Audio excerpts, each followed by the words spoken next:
반갑습니다. 저는 인문학을 요리한 남자, 인문학 셰프 세범입니다.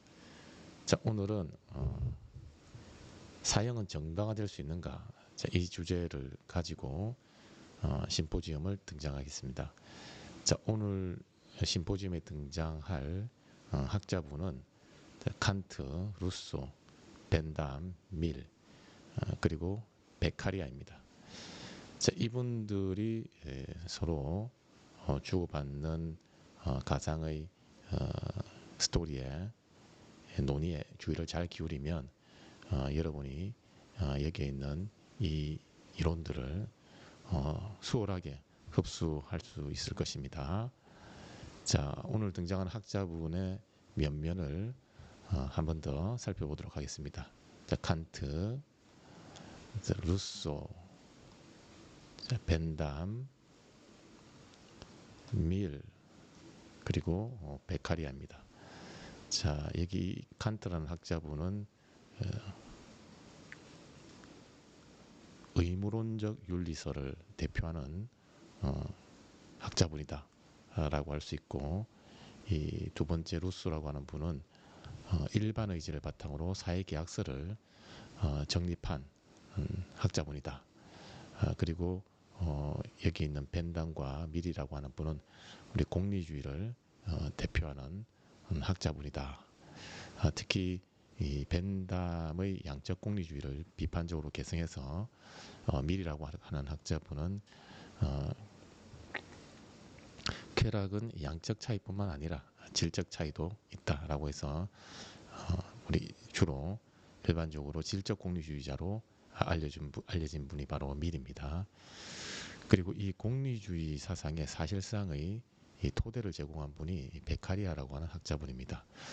자, 이분들이 서로 주고받는 논의를 잘 따라오면 여러분들이 사형제도의 정당화에 대한 이 쟁점들을 명확하게 이해할 수 있을 것입니다.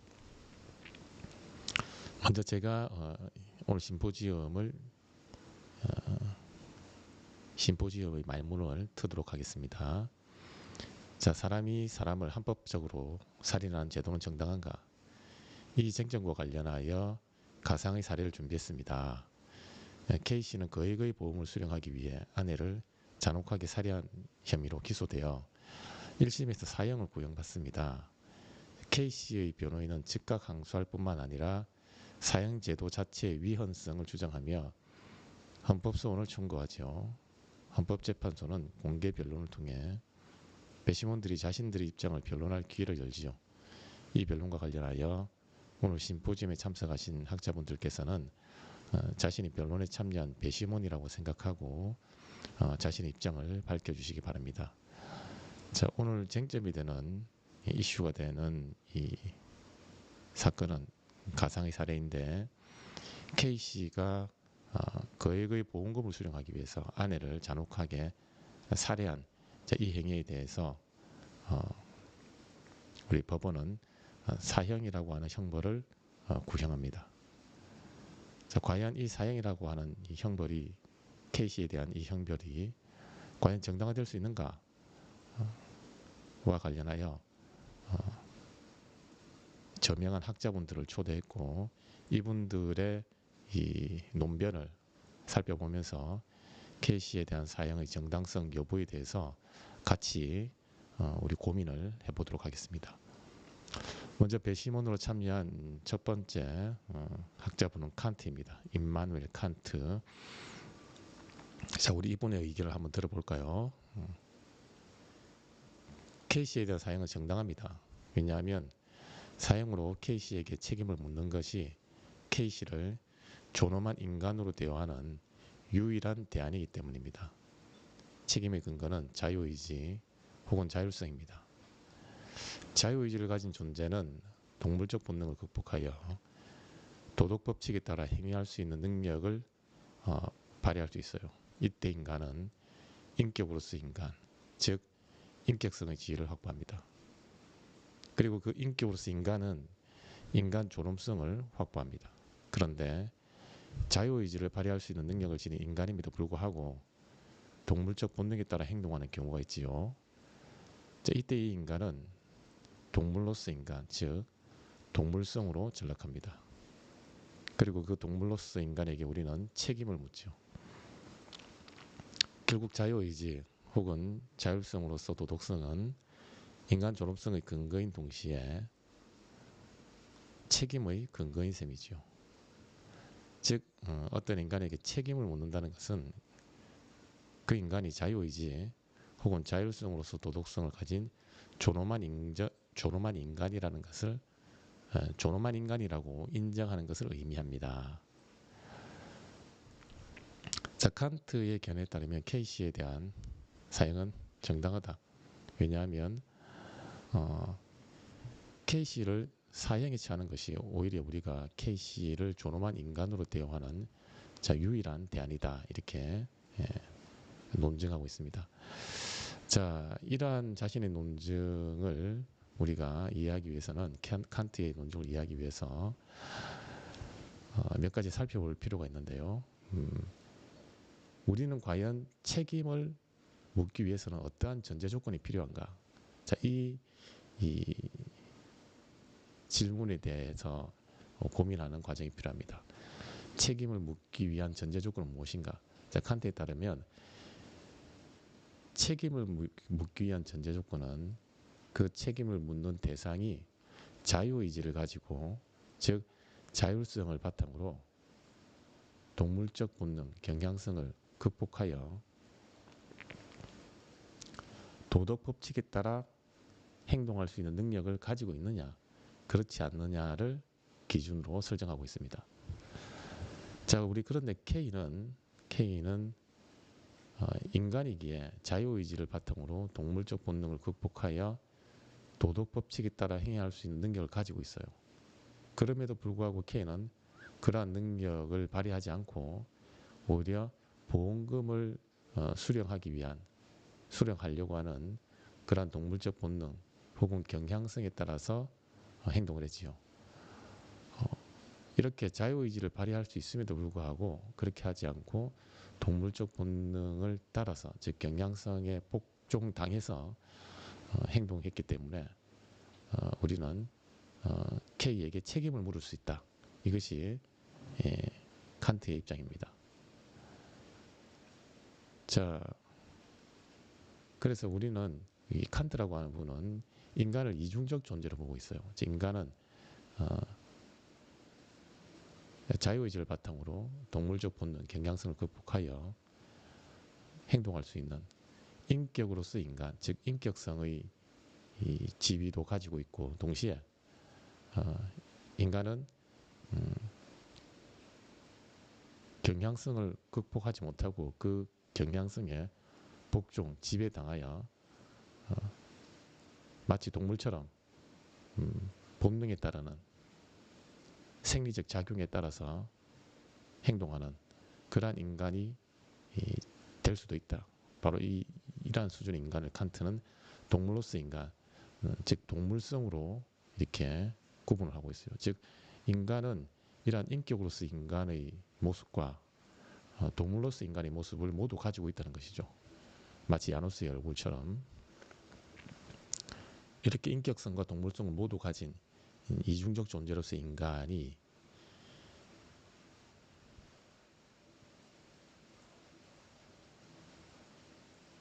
인간을 보는 칸트의 관점인데, 인간이 물론 동물성, 즉 동물로서 인간의 모습도 가지고 있지만 이 K씨는 인격으로서 인간, 인격성의 이 모습도 가지고 있습니다. 왜냐하면 우리 K씨는 인간이기에 인간이라면 누구나 가지고 있는, 선천적으로 가지고 있는 능력, 즉 자유의지를 가지고 동물적 본능, 경향성을 극복하여 보편화 가능한 도덕 법칙에 따라 행위할 수 있는 그러한 능력을 가지고 있어요. 이러한 능력을 가지고 있기에 우리는 그 인간에게 인간 존엄성을 부여합니다. 그럼에도 불구하고 이 K씨는 인격으로서 인간의 모습을 드러내지 않고, 이러한 능력이 있음에도 불구하고 인격으로서 인간, 즉 인격성을 드러내지 않고 동물성을 드러냈죠. 따라서 우리는 이 K씨에게 책임을 물을 수 있어요. 책임을. 즉 보험금을 수령하기 위한 목적으로 아내를 살해한 K씨에게 책임을 물을 수 있다는 것이죠. 결국 이 칸트라고 하는 분은 이 어떤 존재에게 책임을 묻기 위해서는 그 존재가 자유의지를 바탕으로 동물적 본능, 경향성을 극복하여 도덕 법칙에 따라 행동할 수 있는 그러한 존엄성을 가진 존재라고 하는 것을 선결 조건으로 하고 있어요. 그러한 선결 조건을 갖추었을 때 우리는 그 존재에게 책임을 물을 수 있다는 것이죠. 그러한 선결 조건을 갖추었음에도 불구하고 그 존재가 인격으로서 인간으로 행동하지 않고 행위하지 않고 동물로서 인간으로 행위했다면 우리는 그러한 능력을 가지고 있음에도 불구하고, 즉 인격으로서 인간으로 행위할 수 있는 능력을 가지고 있음에도 불구하고 동물로서 인간으로 행동했기 때문에 우리는 그 인간에 대해서 책임을 물을 수 있다라고 보고 있습니다. 결국 칸트가 책임을 물을 수 있는 전제 조건은 그 책임을 묻기 위한 존재가 도덕성이라고 하는 능력을 가지고 있어야 합니다. 이 도덕성이라고 능력을 가지고 있음에도 불구하고 동물처럼 행동을 했다. 그때 우리는 그 존재에게 책임을 물을 수 있다는 것이죠. 자, 그래서 우리는 K씨에게 책임을 물을 수 있는데 그 책임의 이 대가로서 책임을 묻는 방식으로서 사형은 정당하다 이렇게 보고 있습니다. 그리고 오히려 그렇게 K씨에게 사형으로서 책임을 묻는 것이 K씨의 인간 존엄성을 확보해 주는 길이다 이런 입장을 취하고 있죠. 만약에 K씨가 동물이라면 우리는 K씨에게 책임을 묻지 않습니다. 왜냐하면 동물은 자유의지를 바탕으로 동물적 본능, 경향성을 극복하여 도덕 법칙에 따라 행동할 수 있는 능력을 가지고 있지 않아요. 그래서 우리는 그 동물에게 인간 존엄성을 부여하지 않습니다. 존엄한 존재로 그 자격을 부여하지 않아요. 그래서 우리는 동물에게는 책임을 묻지 않습니다. 그런 자유의지를 바탕으로 동물적 본능, 경향성을 극복할 수 있는 능력이 원천적으로 애초에 가지고 있지 않기 때문에 그런 능력을 동물에게는 책임을 묻지 않습니다. 그래서 토끼를 잡아먹은 사자에 대해서 어떤 생물을 죽인 그 행위에 대한 생물을 죽인 사자의 행동에 대해서 우리가 책임을 묻지 않는 것이죠. 그런데 만약 우리가 K씨에게 책임을 묻지 않는다면 K씨를 마치 사자와 같은 동물 취급을 하는 것입니다. 동물 취급. 동물 취급한다는 것은 무엇입니까? K씨는 자유의지를 바탕으로 동물적 본능, 경향성을 극복할 수 있는 능력이 없다. 그러기에 K씨에게는 인간 존엄성을 부여할 수 없다. 즉 K씨에게 책임을 묻지 않는 것은 결국은 K씨를 자유의지를 바탕으로 동물적 본능, 경향성을 극복할 수 있는 존엄한 존재로 인정하지 않는다는 거예요. 인정하지 않는다. 반면 K씨에게 책임을 묻는다는 것은 자유의지를 바탕으로 동물적 본능, 경향성을 극복할 수 있는 존엄한 존재로 인정을 한다는 거예요. 인정을 하기에 우리가 K씨에게 책임을 묻는 것이죠. 따라서 K씨에게 사형으로서 책임을 묻는 것이 K씨를 사자와 같은 동물 취급하는 것이 아니라 자유의지를 가진 존엄한 인간으로 대우를 하는 결과가 되겠지요. 그래서 K씨에 대한 사형은 정당하다. 왜냐하면 K씨를 그렇게 사형으로서 K씨가 자신의 행위에 대해서 책임을 물을 수 있는, 책임을 질 수 있는 기회를 부여하는 것이 K씨를 자유의지를 가진 그 자유의지를 바탕으로 동물적 본능을 극복할 수 있는 존엄한 인간으로 대우하는 것이기에 칸트는 K씨에 대한 사형을 묻는 것이 정당하다라는 이 논변을 펼치게 됩니다. 자, 이어서 그런데 K씨는 인격으로서 인간으로 행위할 능력과 의무가 있음에도 불구하고 동물로서 인간으로 전락하였지요. 그래서 우리는 사형을 통해 K씨에게 책임을 지어야 합니다. 그럼에도 K씨에게 사형으로 살인에 대한 책임을 묻지 않는다면 우리는 K씨를 자유의지로서 도덕성을 발휘할 능력이 없는 사자와 같은 동물 취급하는 것과 같아요. 사자는 자유의지로서 도덕성을 발휘할 수 있는 능력을 결여하고 있는 동물이기에 우리는 토끼를 사냥해서 잔인하게 잡아먹는 사자에게 책임을 묻지 않습니다. 결국 K씨가 사형을 통해 자신의 행동에 책임을 질 수 있도록 할 때 K씨는 인간 존엄성을 지켜낼 수 있는 셈이지요. 반면 K씨에게 책임을 묻지 않는다면 우리는 K씨가 자유의지로서 도덕성을 가진 존엄한 인간이라고 인정하지 않는 것입니다. 즉 K씨는 존엄성을 상실합니다. 결국 칸트라는 학자분이 K씨에 대한 사형이 정당하다는 그 근거는 K씨를 사형을 통해서 사형으로 K씨가 자신의 행위에 대해서 즉 아내를 살해한 그 행위에 대해서 책임을 질 수 있는 기회를 부여하는 것이 오히려 K씨를 존엄한 인간으로 대우하는 것이다. 그렇기 때문에 우리는 K씨에게 사형을 통해서 책임을 질 수 있는 기회를 주어야 된다는 것이죠. 제가 앞서 언급을 드린 것처럼 그럼에도 불구하고 우리가 K씨에게 책임을 질 수 있는 기회를 부여하지 않는다. 그러면 마치 우리는 K씨를 인간이 아닌 존엄한 인간이 아닌 사자와 같은 동물 취급을 하는 것입니다. 동물 취급을. 동물에겐 책임을 묻지 않아요. 왜냐하면 동물은 자유의지를 바탕으로 동물적 본능, 경향성을 극복할 수 있는 존엄한 존재가 아니기에 애초에 그러한 능력 자체를 가지고 있지 않기에 사자와 같은 동물에게는 우리가 책임을 묻지 않습니다. 그런데 아내를 살해한 K씨에게 책임을 묻지 않는다. 이것은 K씨를 사자와 같은 동물 취급하는 거예요. 즉 K씨 너는 자유의지를 가지고 동물적 본능, 경향성을 극복할 수 있는 존엄한 인간이 아니야. 이렇게 동물 취급하는 것이죠. 인간을 인간으로 대우하지 않고 동물 취급한다. 이것은 인간 존엄성을 훼손하는 것이죠. 따라서 우리는 K씨에게 사형을 통해서 K씨가 자신의 행동에 대해서 책임을 질 수 있는 기회를 부여하는 것이 K씨를 인간 대우하는 것이다. 인간 존엄성을 확보해 주는 길이다. 자유의지를 가지고 동물적 본능, 경향성을 극복할 수 있는 존엄한 인간의 지위를 보장해 주는 것이다. 이렇게 칸트는 사형을 정당화하고 있습니다. 자, 이처럼 사형으로서 형벌은 인간 존엄성을 확보하는 책임의 방식입니다. 여기서 인간을 존엄하게 대우하는 측면은 인간을 수단으로 취급하는 것이 아니라 목적으로 대우한다는 것을 의미합니다.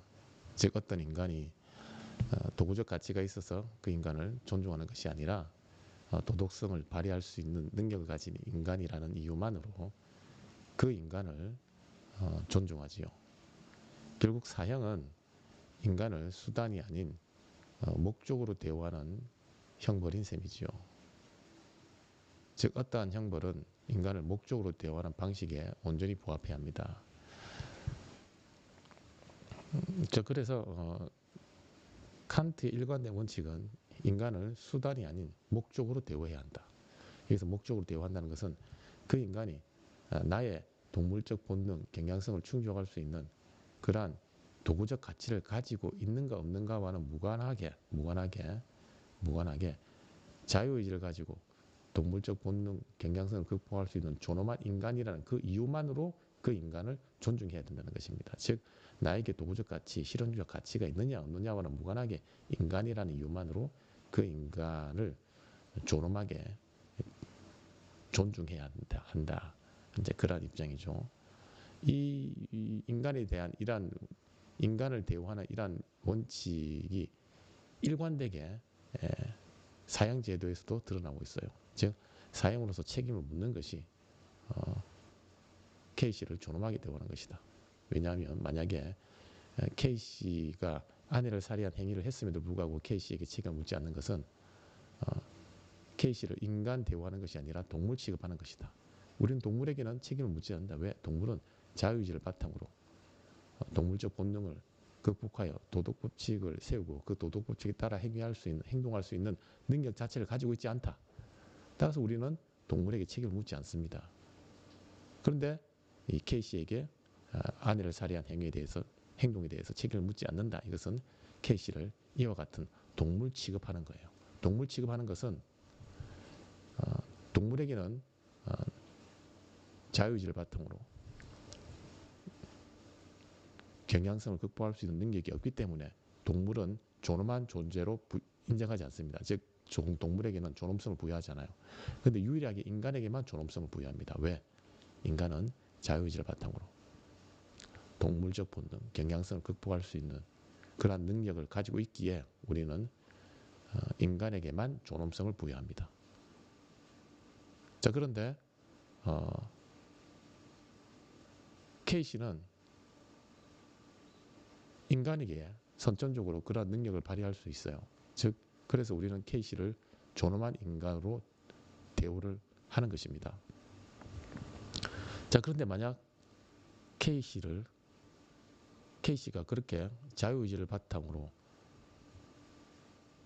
동물적 본능을 극복할 수 있는 존엄한 인간임에도 불구하고 K씨에게 책임을 묻지 않는다. 이것은 K씨를 동물 취급하는 거예요. 즉 동물 취급한다는 것은 무엇입니까? 동물에게는 도덕성의 능력이 없기 때문에 존엄성을 부여하지 않는다 그랬죠. 즉 K씨를 존엄하게 여기지 않는다 그 말입니다. 즉 결국 K씨에게 아무런 책임을 묻지 않는다. 그 말은 K씨 너는 도덕성을 발휘할 수 없는, 그래서 존엄성을 부여할 수 없는 동물과 같은 인간이야. 넌 동물이야. 이렇게 동물 취급하는 거예요. 그런데 K씨는 동물이 아니죠. K씨는 자유의지를 바탕으로 동물적 본능을 극복할 수 있는, 그래서 도덕법칙을 세우고 그 도덕법칙에 따를 수 있는, 그래서 존엄한 인간이에요. 그런데 그 존엄한 인간을 동물 취급하는 것은 칸트의 인간 존엄성의 원리와 칸트가 일관되게 강조하고 있는 인간 존엄성 원리에 어긋나는 것입니다. 자, 그래서 우리 K의 인간 존엄성을 확보하기 위해서라도 우리는 K에게 책임을 질 수 있는, 자신의 행동에 대해서 책임을 질 수 있는 기회를 부여해야 된다는 것입니다. 그래서 K씨에게 일정한 형벌을 통해서 자신이 그 아내를 살해한 행위에 대해서 책임을 질 수 있는 기회를 부여해야 된다는 것이죠.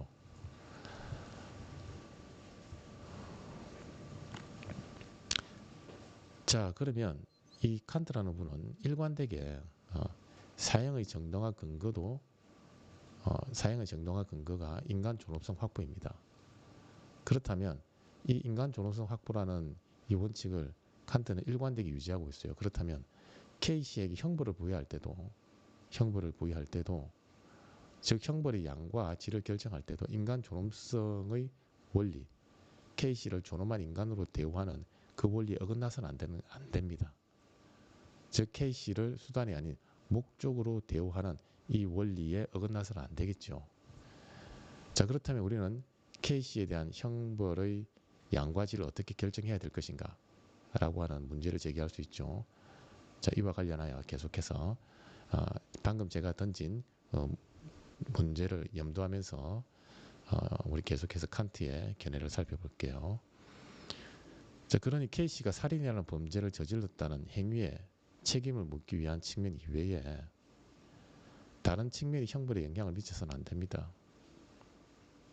만약 범죄를 예방하기 위해 K씨를 사형에 처한다면 K씨를 수단으로 취급하여 인간 존엄성을 훼손시키게 됩니다.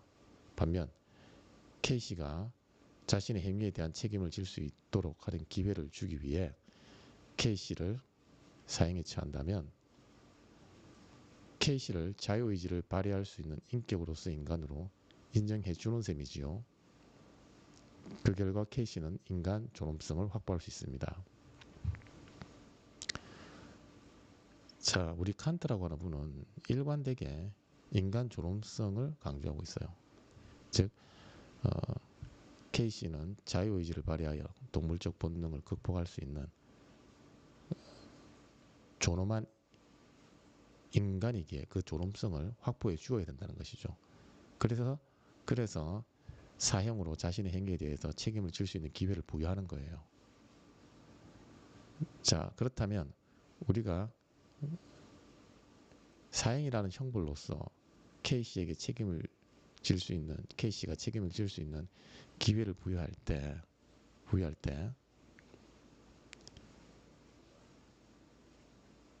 형벌을 가하는 이유와 관련해서도 K씨가 자신의 행위에 대해서 책임을 질 수 있는 기회를 부여한다는 이 이유 이외에 다른 요인이 개입되어서는 안 되는 거예요. 다른 요인이 개입돼서는 안 된다.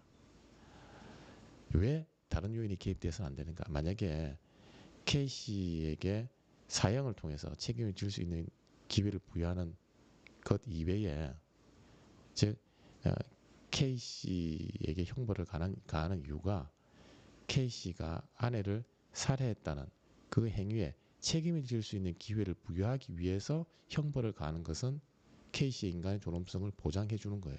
그런데 그 형벌을 가하는 이유가 K씨가 아내를 살해한 행위에 대해서 책임을 질 수 있는 기회를 부여하기 위해서 형벌을 가하는 것이 아니라 다른 요인을 위해서 K씨에게 만약에 형벌을 가한다면 절대로 안 된다.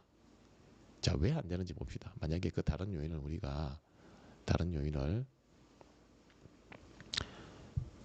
범죄 예방의 효과라고 합시다. 즉 K씨에게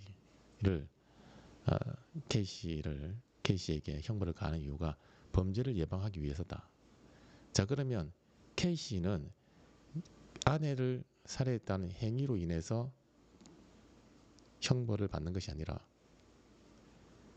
범죄 예방 효과를 위해서 K씨에게 형벌을 가하는 거예요. 즉 K씨는 범죄 예방 효과라고 하는 유용성을 위한 수단으로 전락하는 것이죠. 결국 K씨가 아내를 살해했다는 행위에 책임을 질 수 있는 기회를 부여하기 위해서 형벌을 가하지 않고 범죄 예방 효과라는 이러한 유용성을 위해서 K씨에게 형벌을 가한다면 K씨는 범죄 예방 효과라는 그 유용성의 수단으로 전락을 하게 됩니다. 결국 K씨를 목적이 아닌 목적으로 대우하는 것이 아니라 수단으로 취급하는 것이죠. K씨를 이렇게 목적으로 대우하는 것이 아니라 수단으로 취급하는 순간 K씨는 인간 존엄성을 훼손당하게 됩니다. 즉 우리가 형벌을 가하는 이유와 관련해서도 K씨가 자신의 행위에 대해서 책임을 질 기회를 부여하기 위해서 형벌을 가한다. 이것은 아무런 문제가 없어요. 하지만 K씨에게 형벌을 가하는 이유가 범죄 예방 효과라는 유용성을 위해서 K씨에게 형벌을 가한다. 이것은 K씨를 그러한 범죄 예방 효과라는 유용성을 위한 수단으로 취급하는 것이기에 칸트가 강조하는 인간 존엄성의 원리에 어긋나게 됩니다. 따라서 우리가 형벌을 가하는 이유와 관련해서도 인간 존엄성의 원칙을 지키기 위해서는 형벌을 가하는 이후에 K씨를 수단으로 취급하는 그러한 다른 요인이 개입돼서는 안 된다라고 하는 것을 우리가 알 수 있어요.